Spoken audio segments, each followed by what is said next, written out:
बिस्मिल्लाहिर्रहमानिर्रहीम। अस्सलाम वालेकुम। मैं हूं शौकत कुलाची। फेसबुक और यूट्यूब चैनल पर आप लोगों को खुशामदीद कहता है। नाज़रीन, जैसा कि आप लोगों को मालूम है, कल इलेक्शन हुए, बाई इलेक्शन हुए हैं। उसका रिज़ल्ट तो आ गया है, रिज़ल्ट आपके सामने है। तो पीटीआई ने एक फैसला कुन बरतरी हासिल कर लिया है, एक क्लीन स्वीप किया है। जो सियासी पंडित थे, जो बड़े बड़े दिग्गज उनके रहनुमा थे, या उनके जो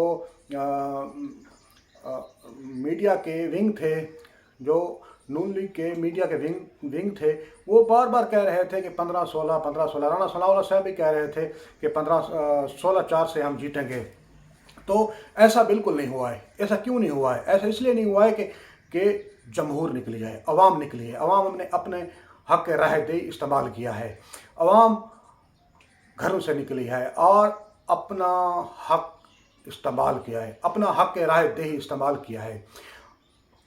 बच्चे निकले हैं, बूढ़े निकले हैं, और नौजवान निकले हैं, औरतें निकली हैं। एक बूढ़ी औरतें निकली हैं और व्हील चेयर पर निकली हैं। उन लोगों ने ऐसा जिम्मेदारी का सबूत दिया है, वतन के लिए, कौम के लिए, अपने बेहतर मुस्तकबिल के लिए।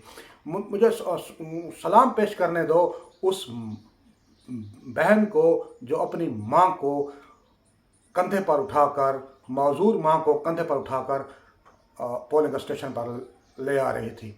मुझे सलाम पेश करने दो उन माँओं को, उन बहनों को, उन भाइयों को, उन बुज़ुर्गों को जो व्हील चेयर पर आए, अपना हक रेज़ इस्तेमाल किया है। और पीटीआई को एक फैसला कुन और तारीख साज बरतरी उन लोगों ने दिलाई है। तो ये बाई इलेक्शन नहीं था, ये मिनी जनरल इलेक्शन था।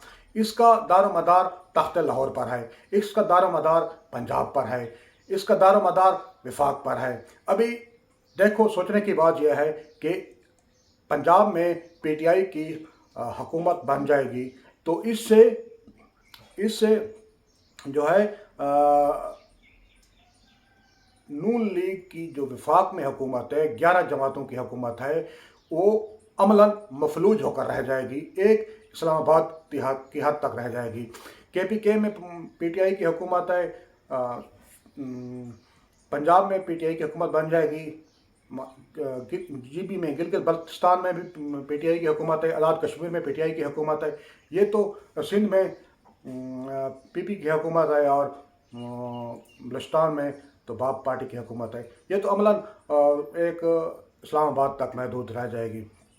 तो ये कहने की और समझने की बात है कि ये क्यों हुआ है। ये अवाम निकली है, अवाम इनके गैज़ो गज़ब से तंग थी, नून लीग के गैज़ो गज़ब से तंग थी। माजी में इन लोगों ने माजी वाले 90 की दिहाई वाले हथकंडे इस्तेमाल किए हैं। पुलिस गर्दी वाले लोगों पर नाजायज़ पर्चे करवाए हैं। अभी मेरे नवाज साहब का ट्वीट देख रहा था, फरमा रही थी कि हम अपनी शिकस्त तस्लीम करते हैं। तो उनके जो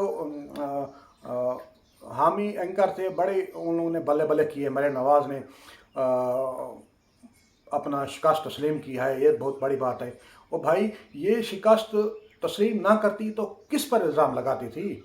इन लोगों ने किस पर इल्ज़ाम लगाती थी? इनकी वफाक में इनकी हुकूमत है, पंजाब में इनकी हुकूमत है, इंतज़ामिया इनकी थी, पुलिस इनकी मुतहरिक थी।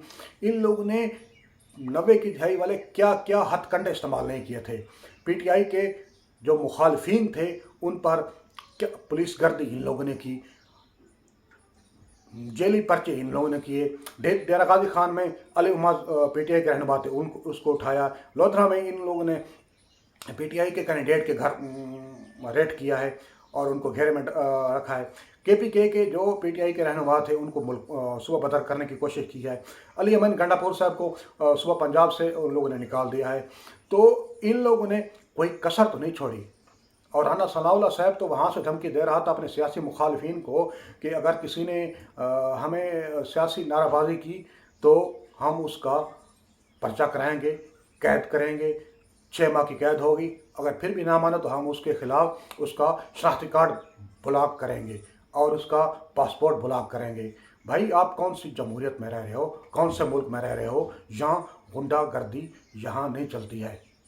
यहाँ आपकी वो पुरानी बदमाशी जो आप करते रहे हैं वो नहीं चलती है। अभी नौजवान बाशऊर हैं, नौजवान ताकतवर हैं, उनके हाथ में सोशल मीडिया है। आपकी हर हर करतूत को वो रिकॉर्ड करते हैं और दुनिया को दिखाते हैं, आपका असल चेहरा आवाम को दिखाते हैं। तो मरियम नवाज साहबा आप किस पर इल्ज़ाम लगाती थी? इमरान खान साहब तो इलेक्शन कमीशन को आपकी बी टीम का हिस्सा करार दिया था, लेकिन आप किस पर इल्ज़ाम लगाती थी? पुलिस, आपने दिन दिहाड़े आप जो सियासी मुखालफिन थे, जो सियासी एक्टिव थे, आपने शहबाज गिल को भी इलेक्शन वाले दिन 2 घंटे फैक्ट्री में बंद रखा है, फिर उठाकर उसको जेल में डाला है, हवालात में डाला है। ये आपका अता तारड़ साहब एक दनदनाता फिर रहा था, जो सियासी मुखालफिन को उठा रहा था, जो सियासी मुखाल आपने आप रातों रात आपने रोड बनाने शुरू कर दिए। और आप कौन सी, आपने छोटी मोटी धांधली तो आपने फिर भी कर ली, लेकिन आपको नौजवानों ने धांधला नहीं करने दिया है। मसला यह है कि आप धांधला करते थे। अयाज अमीर साहब ने बजा फरमाया है कि वो कह रहे थे कि ये नौजवान एक्टिव थे, वरना ये जो लाहौर के 4 हलके हैं ये तो नाश्ते में चबा जाते थे। ये जो पोलिंग शुरू होने से पहले भी ये इलेक्शन जीत जाते थे। तो इनका असर रसूख ख़त्म हो रहा है। ये सारा नौजवानों की और आवाम की को शऊर आने से है। इनका नैरेटिव नहीं बदल। 11 जमातें, पुलिस गर्दी, फंड, हुकूमत, सबको इन लोगों ने शिकस्त दी इमरान खान ने और कामयाब हुए हैं। और ये कामयाबी का सेहरा सिर्फ़ और सिर्फ इमरान खान को दिया जाता है। आबिद शर अली साहब लंदन से तशरीफ़ लाए थे, किस लिए? शाह महमूद कुरैशी को हराने के लिए। किसने भेजा था? जहांगीर तरीन ने भिजवाया था शायद। तो 1.5 माह से यहीं मुकीम है, ना उनका हल्का ना उनका। क्या कर रहे थे यहाँ पर? तो ये सारी मिलाकर अभी आज का मंजरनामा अभी वाज़ेह होगा। सब पार्टियों ने अपनी अपनी कैबिनेट की जो हुकूमत है, उन लोगों ने अपनी पार्टियों की सीसी कमेटी का इजलास बुलाया है। देखते हैं उसमें क्या फ़ैसला आता है। बहरहाल पीटीआई ने मैदान मार लिया है और इमरान खान का बयानिया अवाम में सेल हुआ है, अवाम ने बाई किया है। लिहाजा ये आपका अपना और जवानों का मुस्तकबिल